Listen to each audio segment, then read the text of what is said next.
is that? 43?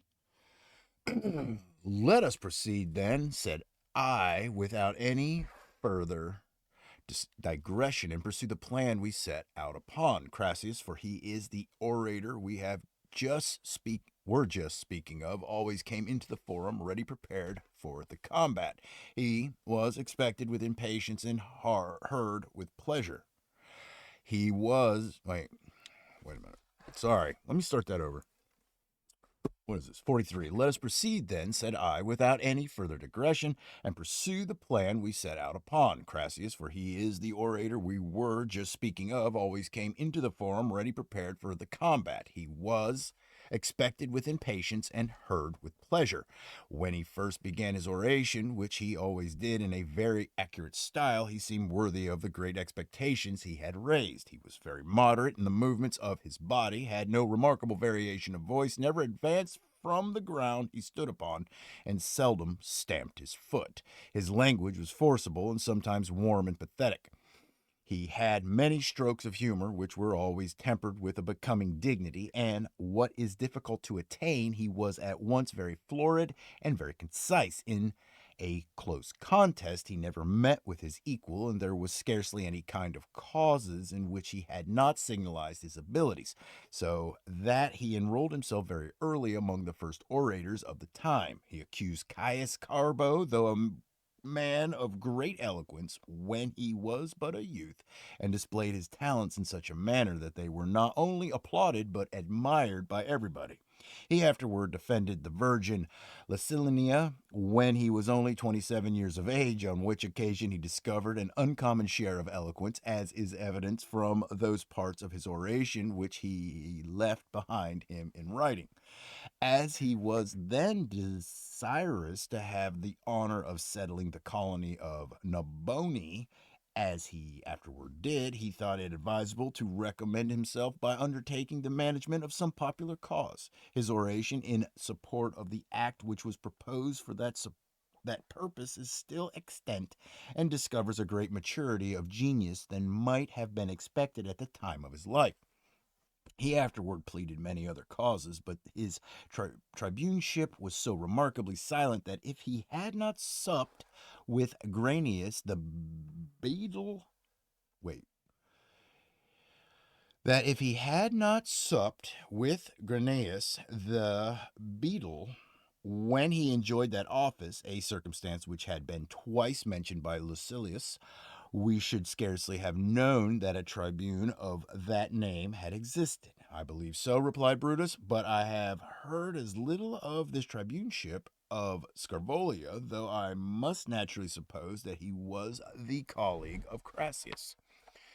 He was so, said I, in all his other preferments, but he was not tribune till the year after him, and when he sat in the rostrum in that capacity, Crassius spoke in support of the Servilian law. I must observe, however, that Crassius had not Scaevola for his colleague in the censorship, for none of the Scaevolias ever solicited that office. But when the last mentioned oration of Crassius was published, which I dare say you have frequently read, he was 34 years of age, which was exactly the difference between his age and mine. For he supported the law I have just been speaking of in the very consulship under which I was born, whereas he himself was born in the consulship of Quintus Capo and Caius Laelius about 3 years later than Antonius. I have particularly noticed this circumstance to specify the time when Roman eloquence attained its first maturity and was actually carried to such a degree of perfection as to leave no room for anyone to carry it higher, unless by the assistance of a more complete and extensive knowledge of philosophy, jurisprudence, and history.